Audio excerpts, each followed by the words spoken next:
Dahil sa patuloy na biyaya na pinagkakagawa ng Panginoon sa atin. Amen. Amen. Hallelujah. Praise God.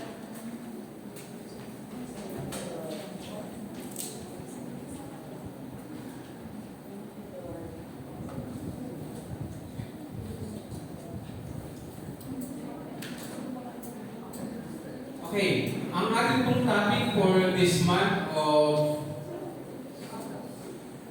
August. Next month, burger na pala. So, we almost nakakalagpas na tayo sa kalahating taon for this year, 2025. Praise God. Amen. Pumili po ang Panginoon sa patuloy na biyaya. Amen.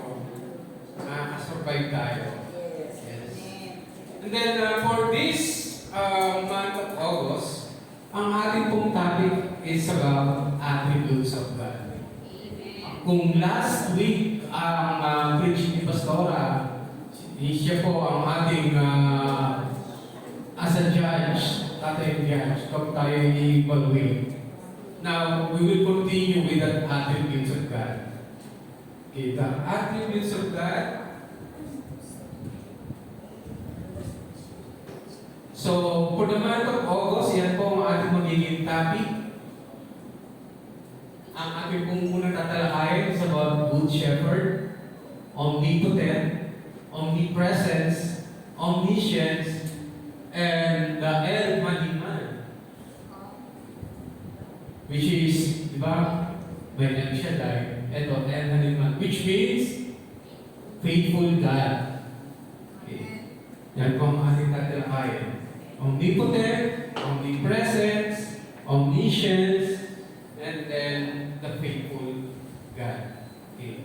When we say omniscience is an all-knowing God, omnipotence is all-powerful, omnipresence is everywhere, ever presence, and the faithful God. And now we will talk about the Good Shepherd. Okay? When we say attributes of God, it talks about the characteristic that describe who God is. Yung katangian ng Diyos, kung sino siya. They are often categorized as yung binanggit ko kanina. Okay? It also talks about how the shepherd described in the Old Testament. Kasi makikita natin, nasa Psalms 23, sabi doon, the Lord is my shepherd, I shall not lack. How about the New Testament? In New Testament, it says on Hebrews chapter 13, verse 20 to 21, that the Lord Jesus is the great shepherd of the sheep. So this time, Lord is used as a great shepherd. Also in John chapter 10 verse 11 to 21, he was called the good shepherd.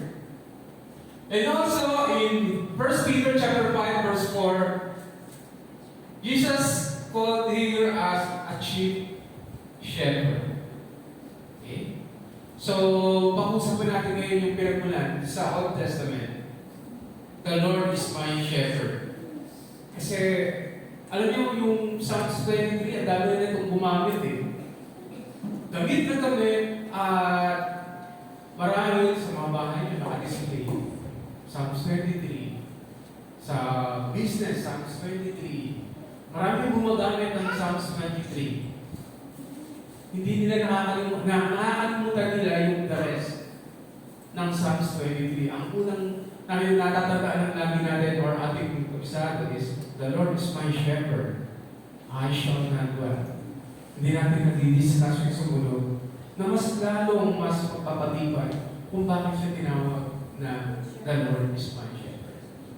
Sige, tayo muna yung manalangin. Let's bow our head.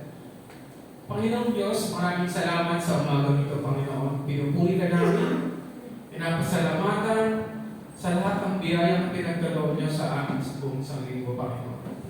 Lord, patawarin mo kami sa aming mga nagawang kasalanan, sa aming mga Panginoon. Kaya mo, Ama, na punahin, Panginoon, ang mga pagkukulang na yan, O God. Alam namin, Panginoon, na sa mga sandaling ito ay kami makakapag-aral ng iyong salita, Panginoon. Kaya mo, Ama, na maranasan namin, maunawaan namin, at tanggapin namin, Panginoon, na kung paano sinabi mo sa iyong salita, na ikaw ang aming dakilang pastor at hindi kami magkukulang. Dahil po, Diyos, na kami aalis sa lugar na ito na merong puno, Panginoon, at walang kulang po, Diyos. Dalahin po, Panginoon, bawat isa, Panginoon, kung naman po ang kanilang pinagdadaanan, kaya din po ang nakakatunghay sa ibang bansa. Dalahin po, Diyos, na abutin mo sila, Panginoon, ninyo po parang kamay, Panginoon, na maunawaan namin lahat ng mensahe mo sa umagang ito. Gamitin niyo po ako bilang galuhin niyo pagpapala ng mensahe, Panginoon. Upang sa kayo, Panginoon, ay may dala, Panginoon, ng mensahe mo sa araw na ito, God. Lahat po ito, Panginoon, inaalay namin na may magpapasalamat sa tayong pangalan ni Jesus. Amen. God has used Psalms 23 to encourage everything na ating ginagawa. Alam niyo po, nung kami maliliit pa, meron kami mga kanya-kanyang verse. So, ang nakaatang sa akin, ang binigay sa akin ng tatay ko, yan, Psalms 23. Sa mga ate ko, meron din sila mga verse. Alam niyo po, minsan, nung naglalakad kami, ginabi kami, at wala na kami masakyan, nakakatakot yung dinadaanan namin. Sabi ng tatay ko, sige, basta sabihin niyo lang yung mga verse niyo, papatupayan tayo ng Panginoon. Alam ko, Bisaya pa nga yung Psalms 23 na alam ko eh. Oo.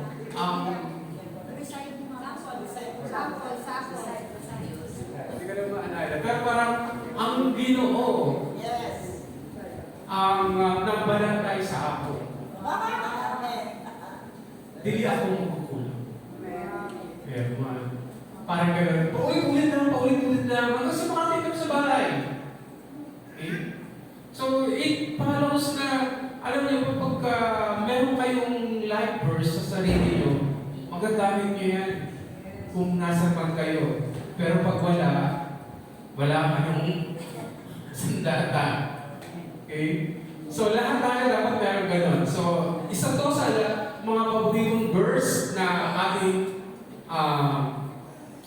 kinakabisado or ating ginagamit. Okay? Sino dito yung nakakabisado ng buong chapter ng Psalms 23? Hanggang 6 verse lang yun. Lie down in green pastures, still waters. Ano sunod?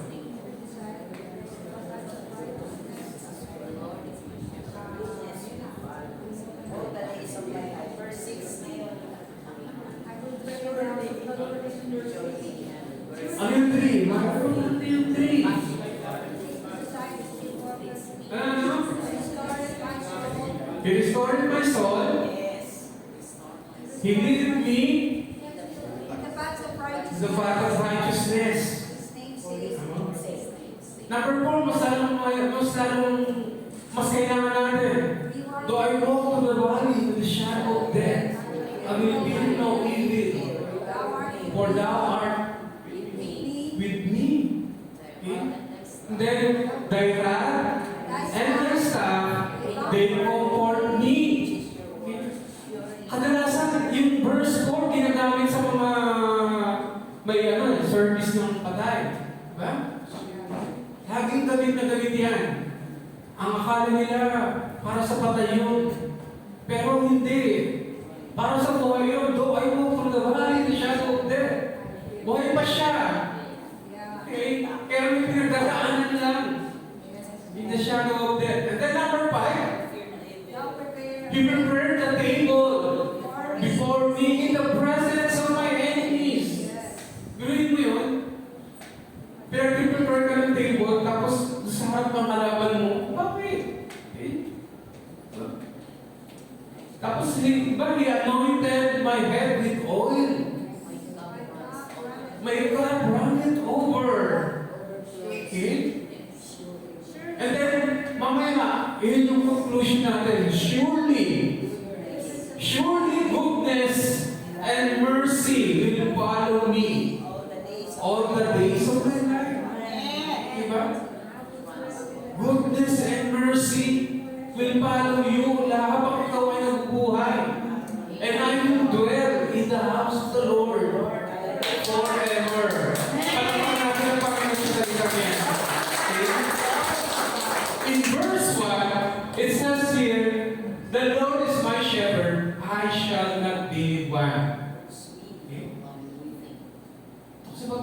ang pag-uong sa atin ng Panginoon ay ganun na lamang. Okay? So, atin ko ngayon, what to be a shepherd? Kasi kadalasan sa atin, hindi naman natin ito naging trabaho, di ba? Sino dito ang naging shepherd?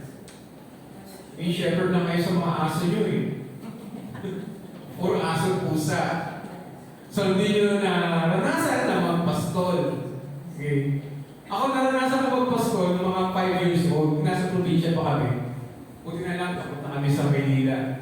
Pwede siguro magpapastol din ako. Magpapastol lang din ako. Yan ang mga term. When we say, ang pagpapastol, parang pinakababang form of trabaho lang. Okay? Sabi doon, shepherd has its own sheep. And next, shepherd leads the sheep. Pinapangunahan niya. Shepherd protects the sheep. Shepherd feeds the sheep. And shepherd loves the sheep. May amen to that. Kasi amen eh. Lahat tayo mag-amen. Amen to that. So, nung time na sinasabi ko ni David, naalala niyo yung time na siya ay isang shepherd. Kasi ito yung Psalms, nakunin sa 1 Samuel. So definitely, ito yung time na siguro na he was already a king. And naalala niyo yung time na siya ay shepherd.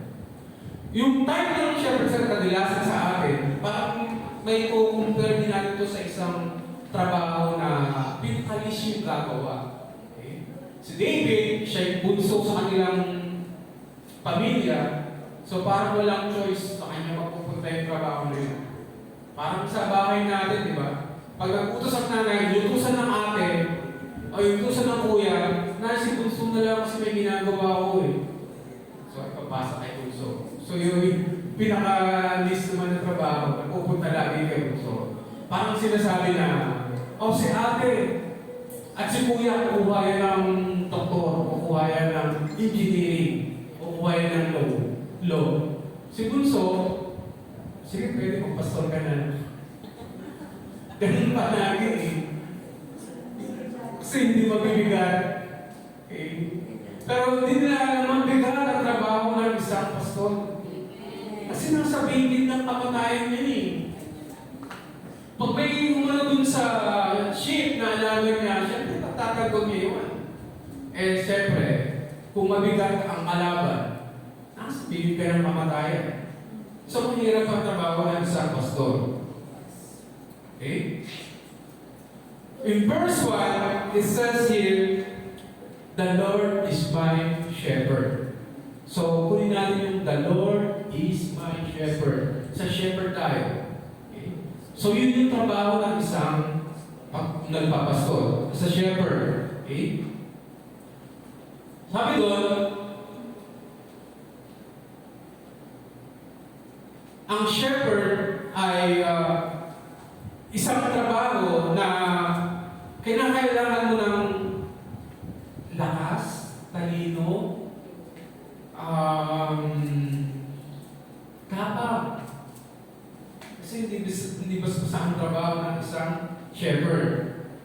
Doon, pinapakita ni David na the Lord is my shepherd. The Lord is my shepherd. Siya ang aking pastor. Okay? It says, the Lord is my shepherd. Kinikilala niya na ang Diyos, si Yahweh, Jehovah Ra. Yun ang the Lord is my shepherd. Jehovah Ra. Siya yung nagsisilbing, Diyos sa kanya, nagsisilbing kung ano yung mga kailangan niya, iyon yung kanyang tinatakbuhan. Hindi lang siya umaasa na dahil meron siyang tapang or meron siyang instrument, meron siyang sling, meron siyang rod na para gamitin. But kinikilala niya na bukod dito, meron isang Diyos na mas makalakas sa akin, mas makapangyarihan sa akin. That's why he said, the Lord is my shepherd. Kung kinikilala niya na siya yung mas malakas, dahil siya yung malakas sa mga sheep, sinusunod siya, may mas malakas pa sa kanya.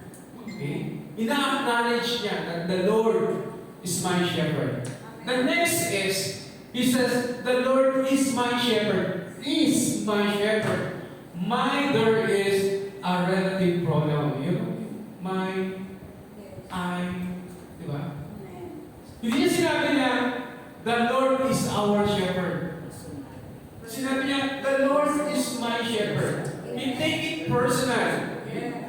I mean, time to relate that na, you know, sinasabi nila natin talaga, the Lord is my shepherd. When we say my, talaga bang ina-acknowledge mo na siya iyong Diyos?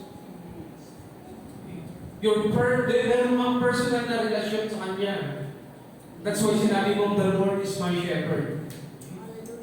Siya yung aking Diyos. Kilala ko siya personally. He personally walk on me. Okay?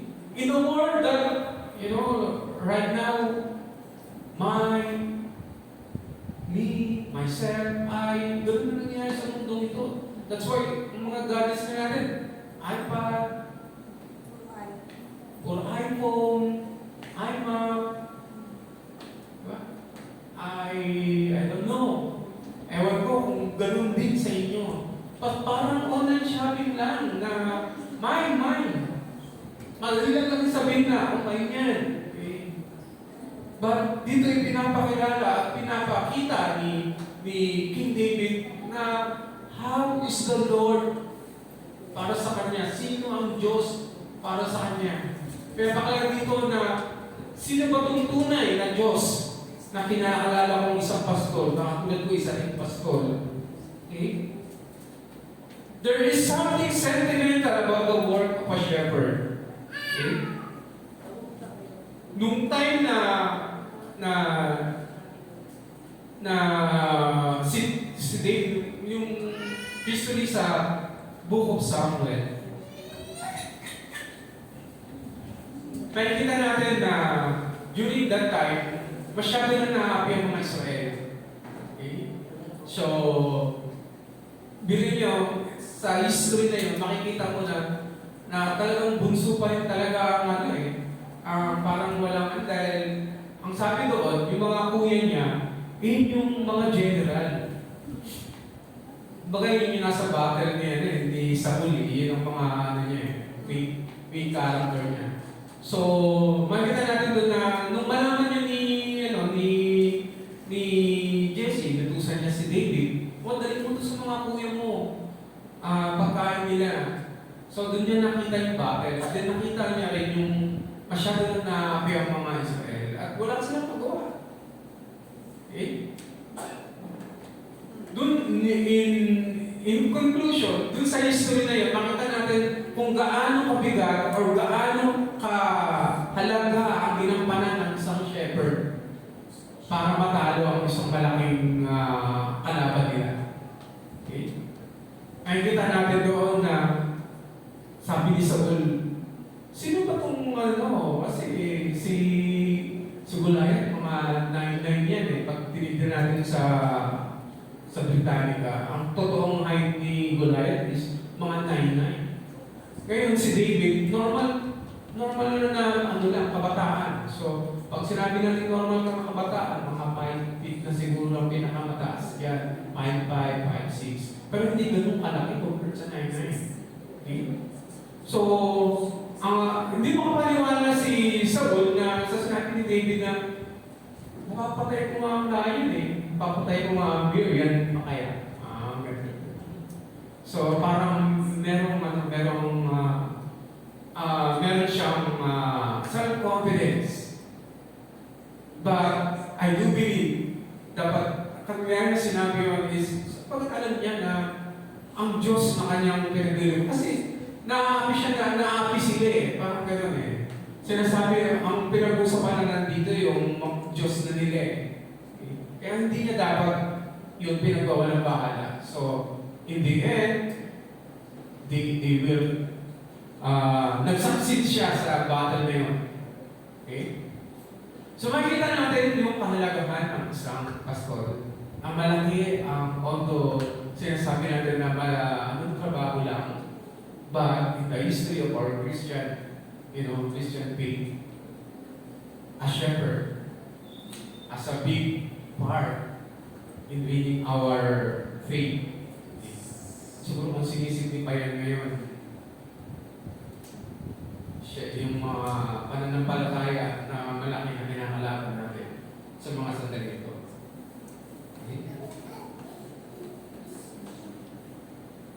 And then, it follows also, sabi doon sa B, I shall not be in want. Okay? So, una, the Lord is my shepherd. It's personal, it's God to me. Now, David considered that all things will follow and hindi siya magkukulang. Nasabi mo na rin ba minsan yan sa iyong sarili? Kung kino-consider mo na the Lord is my shepherd, ang Diyos ang aking pastor, hindi ako magkukulang. Pero, di ba, minsan, walang breakfast. Malungkot na tayo. Okay?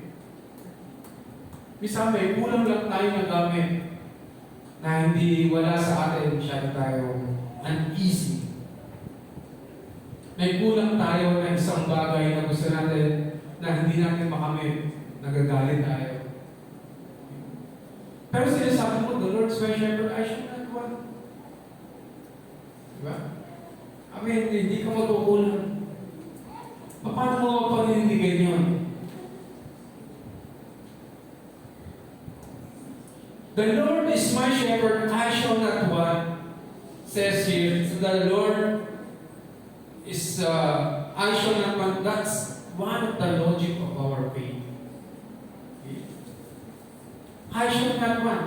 Ang Panginoon siya ang magawa ng liyon, ng lahat ng ito. So, dahil hindi ako magkukulang. Basic logic, di ba po? Yes. But how is the Christians did not realize that? Di ba? Minsan hindi natin na-realize yung mga bagay na yun. And then, in verse 2, sabi doon,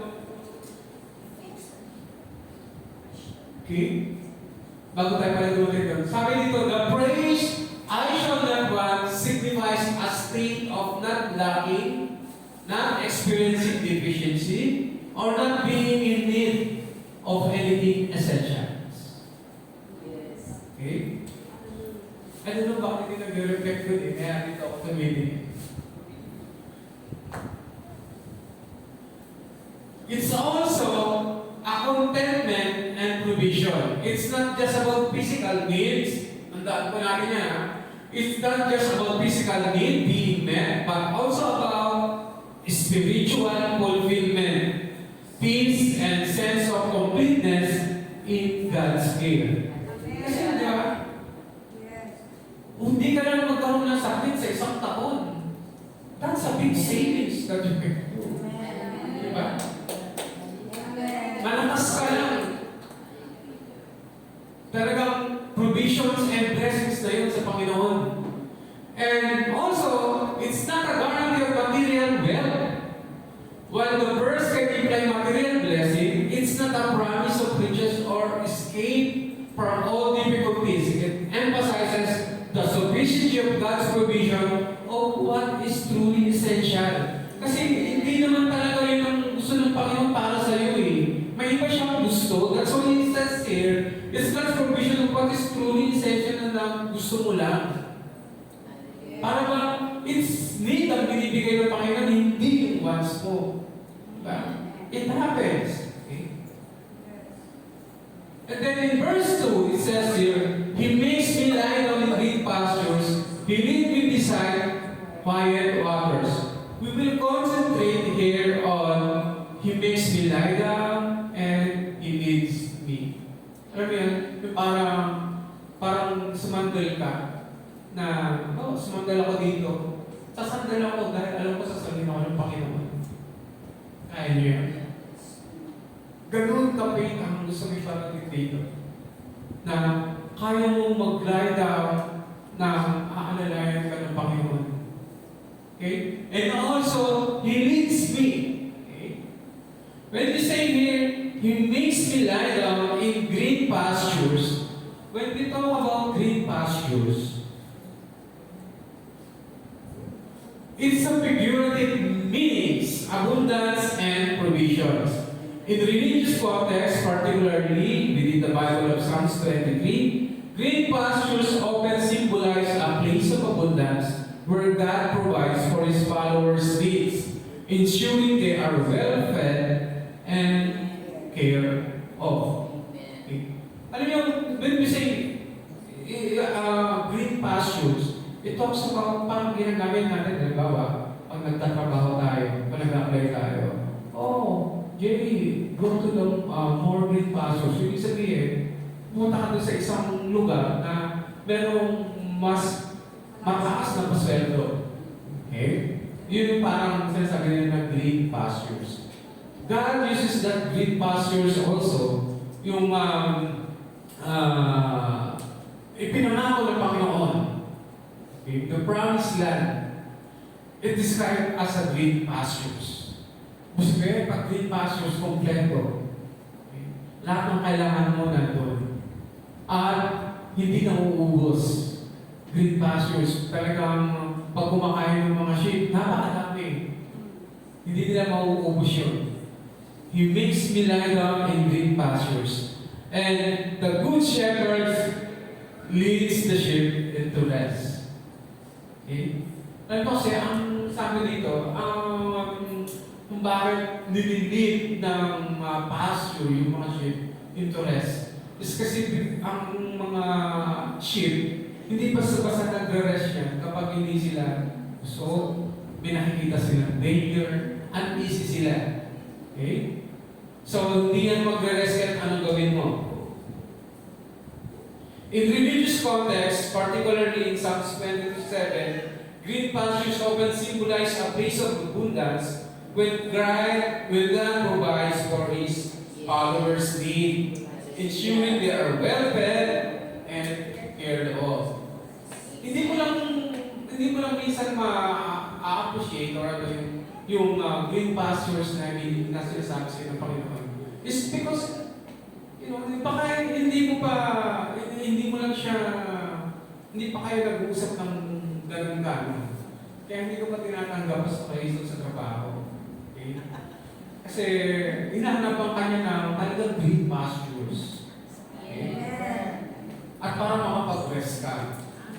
Kasi walang rest doon sa pinapasukan mo eh. Okay? Rest that not comes easily or naturally to sheep, and sheep rest when they can see their shepherd. Ang mga sheep, hindi mo kapena kung wala ang kanilang, hindi na nakikita ang kanilang mga shepherd.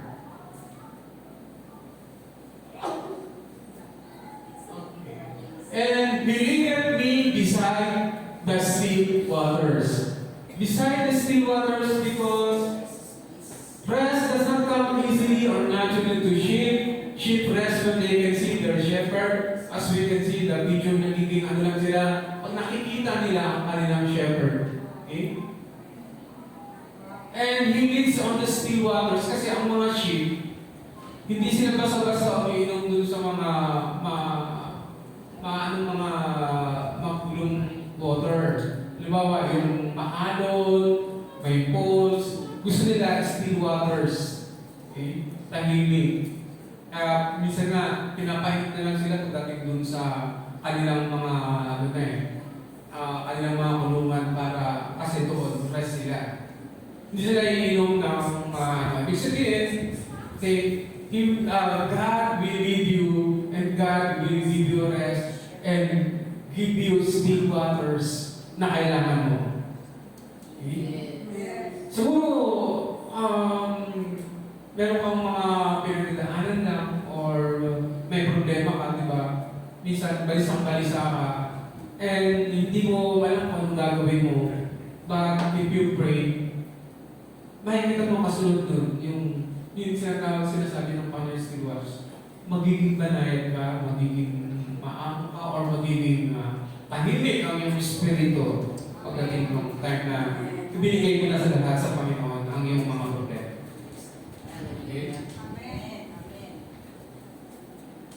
And next verse, He restored my soul, He leadeth me in the paths of righteousness for His name's sake.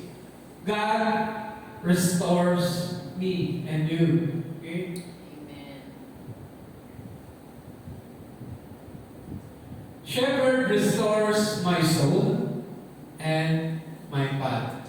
When we say restoring my soul, okay, it's a divine action. The praise highlights God's power to heal and renew your soul, bring it from a state of brokenness or weariness back to the place and strength and vitality.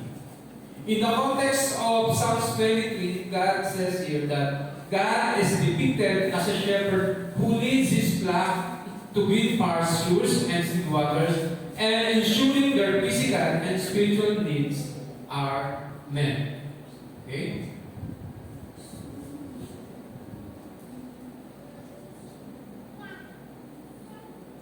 He restores my soul means, sabi dito, God renew and refreshes. Okay? So, pag nakita mo yung kapatiran mo na she's fresh, na-restore niya ng Panginoon. Naniniwala pa kayo? Amen. Paano yung sige, hindi patami niyo? Kung hindi yan refresh, mukhang hindi yan na-restore ng Panginoon. But, mukha lang natutulog yan. Mukha lang natutulog yung katabi mo para refresh yan. Sige.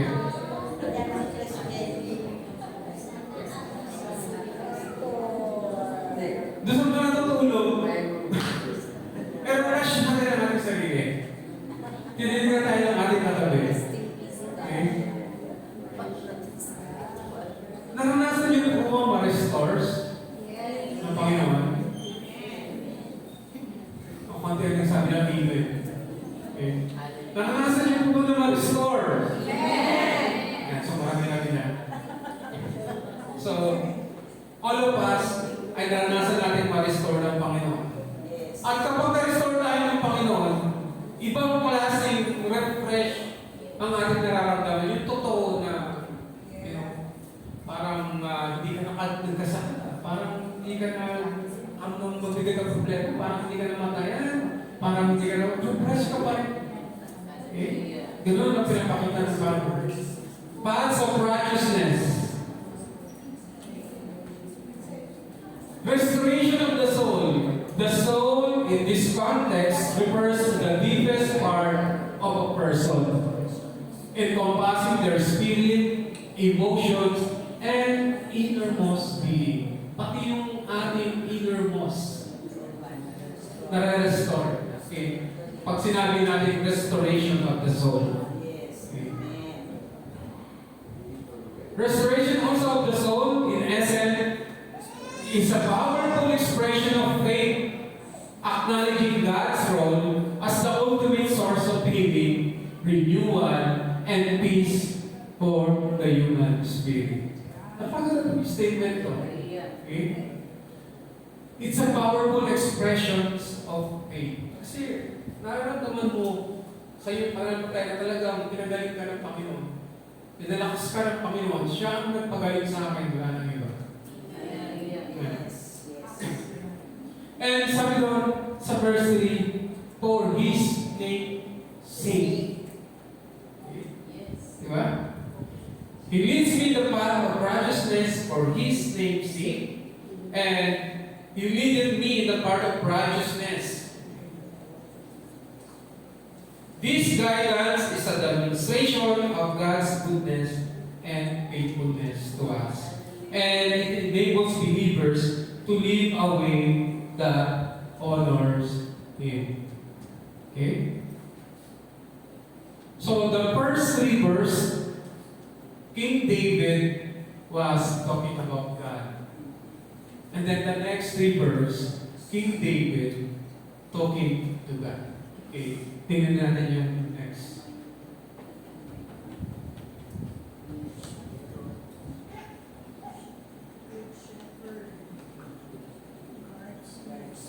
So, Sabi dito sa verse 4, though I walk through the valley in the shadow of death, I will fear no evil, for thou art with me. Kasama ako ang Panginoon. Your rod and your staff, they comfort me. So, what is a valley? Though I walk through the valley in the shadow of death. Sabi dito ni David, hindi niya sinabi na run, hindi siya tumatakbo sa valley. Naglalakad siya. When you say valley, it composed of, is uncomfortable, unpredictable, is inevitable. It's just a temporary. Okay? Yung naglaban si King David tsaka si Goliath, it was the valley of Elah. Doon sila naglaban. So, ang valley kasi, kapag ka merong pa-mountain, dadang ka muna sa valley. Tapos, mountain ulit, parang kaganyan. So, ito, pag sinabi natin sa Tagalog na valley, lamba. Yes. Yan. Parang short na kapatagan. Pero diyan, halos lahat nangyayari ang ating mga buhay, mga kapasan. There are, sinasabi nga nila, the valley of life. Okay? So, sa valley, dyan na gaganap ang mga uncomfortable natin, minsan unpredictable, minsan inevitable, or just a temporary. Kapag tayo i-compare natin yung time ng gera, okay? Pag nasa valley ang kalaban, alos madalas dyan ang ambush. Okay? So, ang mga kalaban, mas naabangan nila doon kasi mapipenetrate nila natatalo nila yung kalaban kasi wala siyang pupuntahan. Kumbaga maaano nila masasokong nila or mapapalimutan nila. Okay? Though I walk through the valley in the shadow of death, I will fear no evil. Sabi ka lang ni David, kahit na dumaan ako doon, hindi siya matatakot dahil ang kanyang prinsipyo sa buhay is because thou art with me. Kasama ko ang Panginoon. Hindi mo gustuhin na pumunta yan. Okay? It's very prone to difficulties. It's also unpredictable. Hindi mo maulaan, hindi mo may schedule kung kailan ka darating sa bagay ngayon, di ba? Minsan, akala natin nasa tayo nasa good mountain tayo. Pero kung nadaan tayo sa valley, din alam mo, nandito naman ako sa valley.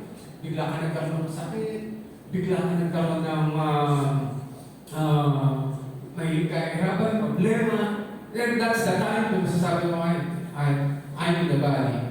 But it says here, it's just a temporary because Jesus overcome it. And it's not a dwelling place na para tumambay ka or mag-stick ka doon. You have to get out of it. Hindi mo malaman minsan na, sa valley, merong isang pangyayari na hindi mo maasahan. Napakabigat na yung dinadaanan, di ba? Kaya nga sabi ko, though I walk through the valley in the shadow of death, parang masabi na, dumaan ka sa isang pagkakataon sa iyong buhay na nandun ka, nakipaglaban ka, or masasabi mo, iyon yung pinaka-mahirap sa iyong buhay. Nung time na na-experience ko ni David, nagkaroon siya ng kasalanan, tapos nakaaway niya yung anak niya, tapos pinapamunuan niya pa yung buong Israel. So, para sa kanya, yun yung mga valley, shadow of death na hindi niya makakalimutan. That's why I believe he mentioned this on this verse. Okay? In the shadow of death. Minsan sa ating mga buhay, di ba? Makakaranas tayo ng mga ganito, mas malupit pa nga minsan Parang sasabihin natin, ayaw na, meron pang shortcut. Pwede bang dumaan sa iba? Okay. In my own experience, naalala ko, 2018, nag-try ako mag-OFW. Okay. Yan yung isa din sa mga pinaka-bali na dumaan din sa buhay ko. There are moments na, you know, the company during that time kasi yun yung first ni Donald Trump. First na pagiging presidente niya. So, medyo humina ang work namin kasi gusto ni Donald Trump lahat ng company nila, lahat ng company ng US sa kanila lang. So, ayaw na din sa Philippines. So, medyo humina. So, sabi ng friend ko, try mo dito. Baka mas okay. So, during that time, nakikita ko na medyo mahina ang aming company. Nag-try din ako. I tried to OFW, but it's true, napakahirap pala. So, salunod din ako talaga sa mga OFW na malayo sa pamilya nila. Alam niyo po, pag pinano ko yung experience ko during that time, yun yung pinakamahirap rather than parang nagkasakit ako dito. Kasi, nung time na nandun ako, parang super na-depress ako dahil malayo pa sa pamilya mo, tapos merong problema, parang hindi ko sila maagapan. Tapos, parang nagkakaroon ako ng anxiety or na papasok ako sa trabaho, nakalimutan ko yung wallet ko. Wala pala sa bag ko. Tapos pagdating ko dun sa gasolinahan, magpapagasolina ako, wala akong maano. Tapos, hindi ko na naisip na sabi ko, sige, thank you, hindi na ako papagas. Ang kinakabahan ko na sobra, nagdadrive ako ng walang driver's license. Sabi ko parang hindi tama. Baka mas okay ito pag nasa US, pwede mo, pag nasa Philippines, pero pag nasa US ka, parang hindi mo kaya yun. Lumutla ako talaga, sabi ko gano'n. Tapos, sabi ko dun sa, although nag-pray ka, pero natataranta ka. Kasi baka masita ako, ito pa ang para ma-deport ko. Ano yun, iniisip ko. Kaya, nung nasa office na ako, sabi ko sa office mate ko, payanin mo muna ako ng mga $20 para mag-train na lang ako. Sabi kasi ng office mate ko, delikado. Baka may masita ka dun sa akin, kasi wala kang lisensya. Mas may dito kasi sa Pilipinas. So, ginawa ko, iniwag ko yung car sa office, nag-train ako. Pagdating ko sa train, dinulog ko yung 20 ko kasi wala pa akong US credit card. Dinulog ko yung 20 ko, kinain yung $20. Yun na lang yung pera ko. So, di ba? Lord, depressed ako. Marami akong pinagdaanan. Makakapag ba naman ganito, makaka-experience pa ako ng ganito. Hindi naman ako paulit sa office kasi hinatid naman ako doon ng office mate ko sa train station. So dumaan na yung train, nagsakay na sila. So susunod na train, next 45 minutes pa. So dumaan yung train. Nung wala ng tao, tinadjump ko talaga yung bulugan ng pero tinadjump ko, ang kulit ka. Akala mo okay dito, hindi naman pala. Akala ko sa Philippines, ano ako ng adirya eh. Doon din pa eh. So, ginawa ko, gusto niyo po na yung story, di ba? Kung ano nangyari sa akin. So, tahimik wala. Kasi pag nagdumaan na yung first train, siyempre pag sasakayan na lahat, after 45 minutes pa ulit. So, sobrang tahimik. Nag-pray ako, sabi ko, Lord, binigay mo sa akin to, bahala ka na sa akin. Sabi ko, gano'n. So, naisip ko na, hindi naman makakauwi. Bahala na. Nung sumunod na train, sumakay ako. Wala akong dalang ticket. Kasi doon naman, random ang checking. Random. So, dahil nag-check, inaano lang yung QR ko. Nandaan siya. Dito sa side na to, hindi na siya dumaan. Talagang diretso-diretso lang siya. Parang niraramdam niya lang. Hindi niya naramdam dito na ako yung walang ticket. Sabi ko talaga ano nangyari, pero nagkalit ako sa Panginoon, di ba? Na gano'n na yung nangyayari sa akin, pinahintulot pa yun. So, sabi parang tinitest na pala ako ng Panginoon. Okay. Kasi doon, niligtas niya ako doon eh. Kasi ang nangyayari doon, sabi nga nung pag-uwi ko, sabi nga ng kaibigan ko, talaga, ginawa mo yun. Alam mo ba na ang kapag nanahuli ka na wala kang ticket, pinapag-uwagis mo doon sa susunod na station, pwede maglalakad ka.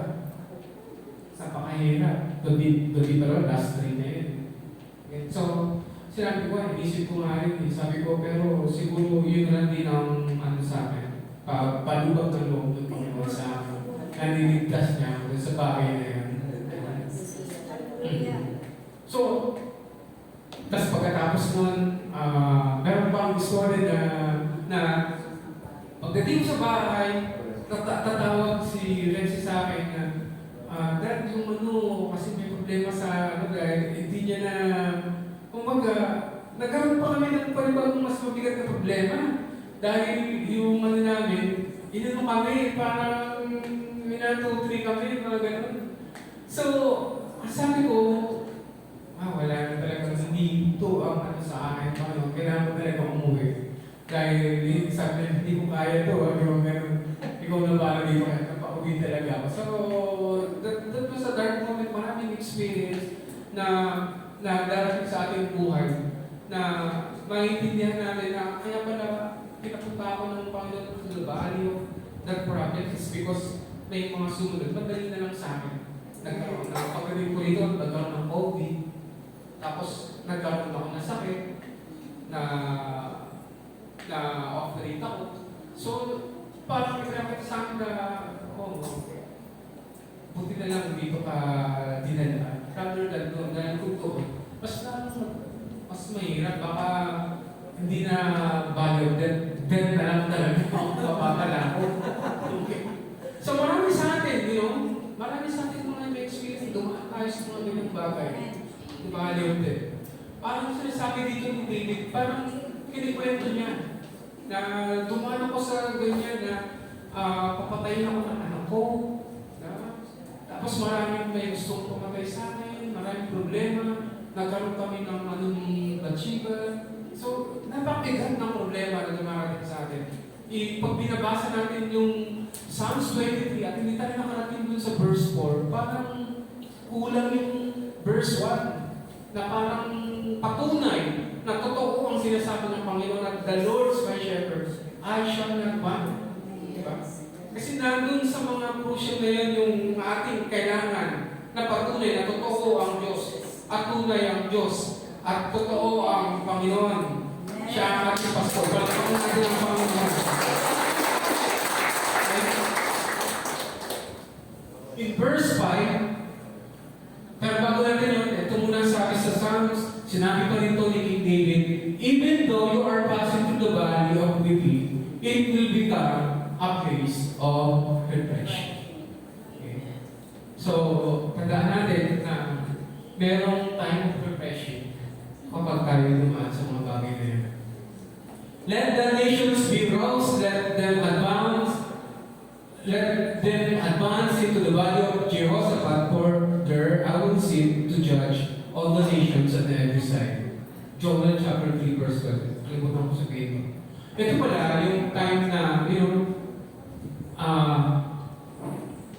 ang Panginoon, yung time na siya yung mag-judge. Ito yung mangyayari sa body of Jehoshaphat. Okay. Sa other body, sa tayo mag-judge, ang Panginoon yung mag-judge. Sinabi po yan sa Joel chapter 3 verse 12.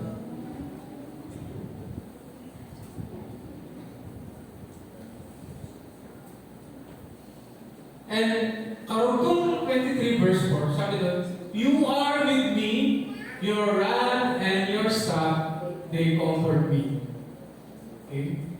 So it's another lesson sa akin matututunan na yung mga shepherd, kaya sila may mga dalang rod and staff. Yung rod, yun, isang buo. Yung staff, yun yung naka-arm. Tapos yung dulo, matulis yun.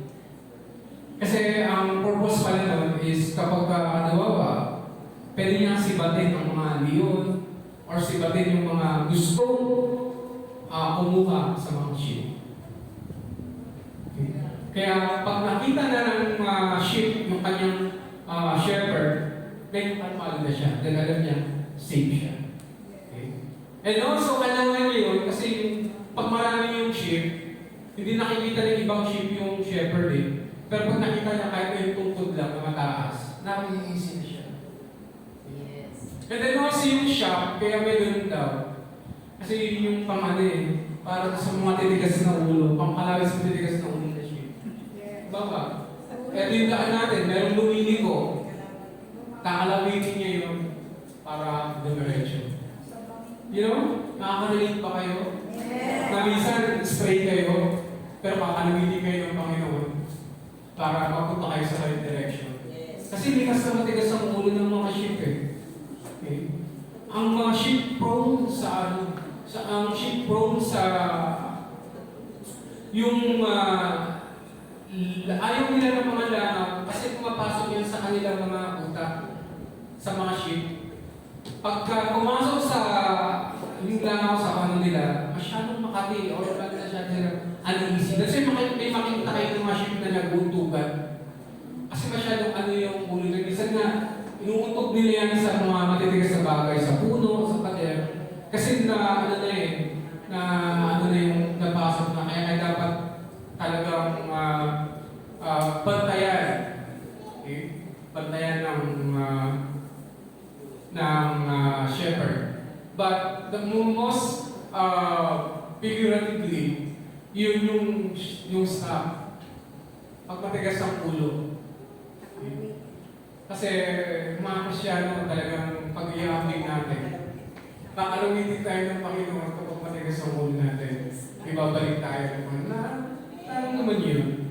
Minsan, hindi mo alam, mali na pala yung ginagawa mo. Pero tinutuwid ka ng Panginoon. Ano nga pala, mali pala yung ginagawa mo yun. Buti na lang, nagpapaliwanag sa iyo yung Panginoon. Nakukumbig ka, kumbaga. Yun yung alawin ng Panginoon. Pag nakumbig ka, nakukonsensya ka, sabihin natin, sa term ng mundo ito, nakukonsensya. Pag sa ating mga Kristyano, nakukumbig. Na hindi ko pala nakandaya.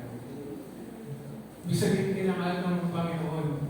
Pinapahawalan sa iyo, mali yung gagawin mo. Mali yung ginagawa mo. Punta ka dito. Okay? That thy rod and thy staff take comfort me. At pag naano ka ng Panginoon, di ba? Nakakahinga nga, buti na lang pala sumunod ako sa Panginoon. Kung hindi, napahamak ako ng gusto. Okay?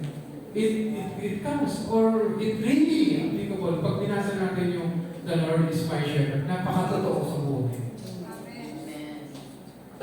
Next, thou prepares a table before me in the presence of my enemies. Thou anointed my head with oil, my cup runneth over. God sustains me. And what He prepares a table, the oil, and the cup. Okay. Bakit po inihahanda ng Panginoon in the presence of our enemies? During that time, King David also experienced yan, mga bagay niya. Okay. Diba? Na sa kabila ng kanyang mga nagawang problema or na-experience ng mga problema, the Lord still, tinanggap ng Panginoon dahil nakikita naman niya ang puso ni David. Okay? When God prepares a table, parang yung binabasa ko, parang na-relate ko yung parang ini-imagine ko lang na after parang ikaw, estudyante ka, dumating ka sa bahay niyo. Tapos, pagod ang anak ko, hindi ka pag-aaral ka. Napakasarap, di ba? Na parang, anong una? Mga ganun. Di ba? Paghahanda ka ng nanay mo, ikaw basta, upo ka dyan. Upo ka sa table. Ako bahala sa'yo. Bubusugin kita. Di ba? He prepared a table before my enemies. During that time, si King David was, he has many enemies. Isa rin yung mga anak niya, ay mga nag-gaano sa kanya, nag-risa. Okay. But God still guide David on that time. Okay? Next is the oil. Okay? Sabi doon, di ba? He prepared a table before me in the presence of my enemies, and then He anointed my head with oil. When during that time, during the Old Testament, kapag ina-anoint ang isang they use oil. Okay? And in this story, we can reflect it as this particular scenario, okay, is makikita natin during the time of Jesus Christ. When he prepares a table for the disciples. Okay? Diba? In front of their enemies, isa na si Judas, si Pastor. In front of their enemies. And then, he anoint, sabi sa Old Testament, he anoint my head with oil. During the New Testament, it was the Holy Spirit who anoints our disciples. And then, sabi lang, my cup runneth over. It's also symbolizes sa time na, ang Panginoon ay nasa Gethsemane. Sabi niya, Lord, kung pwede maalis ang ito. Pero ang will pa rin ang masunod. Psalms 23, all the things that discussed in Psalms 23 always point to Jesus Christ. He's the, kasi sinabi ko sa kanina, He's the chief shepherds natin. The table, notice that this is a present tense. This is not something that God did long time ago. It's not even what God does once in a while. It is what God always does for His people. You prepare a table before you. God always do that. Hindi lang natin naramdaman. And also the oil was used in the Old Testament to commission certain people for the work of God and called them to do. Prophets, priests, and kings were all anointed with oil because God has given them a particular assignment. If the table speaks of new strength, the oil speaks of a new purpose. And then the cup runneth over means being overwhelmed with abundance, joy, or blessings. It signifies having more than enough, an overwhelming of positive emotions and experience. So, pag pinagsama-sama natin, the table, the oil, and the cup, it sustains by giving joy. How do you get this strength? And purpose and joy, yan po yung tanong sa ating sarili. If you get all of that, nararanasan ba to? And where do you find it? Saan mo minsan sa iyo sa banda ng iyong buhay nararanasan to? David said these things were his. Ito yung kanyang nararamdaman. And lastly, surely goodness and mercy shall follow me all the days of my life, and I will dwell in the house of the Lord forever. So this is the conclusions of the Lord is my shepherd, I shall not want. Yan po ang ating conclusion. Dahil surely, ang sabi doon ni David, surely, merong assurance. Pag tinanggap mo ang Diyos as your shepherd, okay? Because surely, the goodness and mercy will follow you. Susunod sa iyo. And I will dwell in the house of the Lord forever. Sa Panginoon, titira ka sa Panginoon forever. Let's define that. That's the love of the shepherd. Pag-ibig ng ating Panginoon. Okay?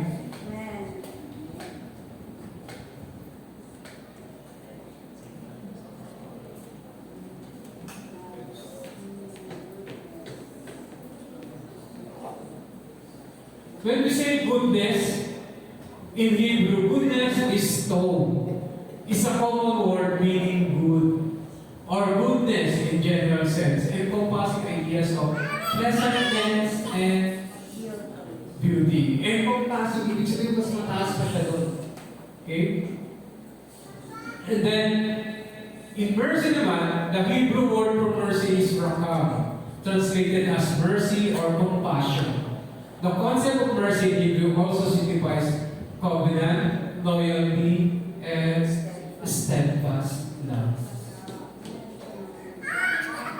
And then follow, the Hebrew word used rada implies ambiguous pursuit, not just trailing behind. It suggests that God's goodness and mercy are actively chasing after the individual, even with enthusiasm. Meaning, if you follow that or accept that from verse 1 to 5, surely goodness and mercy will follow you.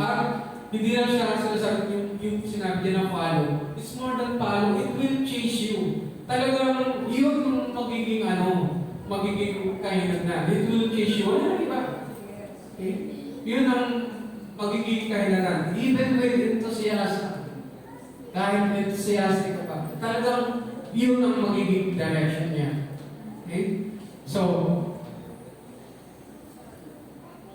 living in God's presence today, to dwell in the house of the Lord forever means to live in a state of constant awareness of God's presence, experience His goodness, mercy, and love in all aspects of our life. Nakapasa natin ang Panginoon. When we all know that God is our shepherd, it's surely that you will dwell in the house of the Lord forever. Amen. That's the conclusion of Psalms 29. Tayo po yung manalangin. Salamat sa salita mo, Panginoon. Tunay na naiintindihan namin pinagninunihan ang Psalms 23, Panginoon. Dalangin namin ang Diyos na kung ano ang aming kalagayan ngayon, Panginoon. Kung ano ang aming kahinatnan, kung ano ang aming ginagawa ngayon. Let's appreciate na lahat ng iyon, kundi kung wala ka at hindi naging pastor sa aming Panginoon, ay wala kaming magagawa. Lahat ng ito ay parang full Panginoon. Subalit, kami Panginoon ay nagagalak at nabalataya Panginoon na once we accept you Panginoon as a good shepherd, as a chief shepherd in our life, we will surely receive the goodness and mercy, Panginoon. And it will follow us. And we will dwell in this, in the house of, in your house, O Lord, forever. Maraming pong salamat, Panginoon. In the name of Jesus, O Lord. Amen. Amen. So,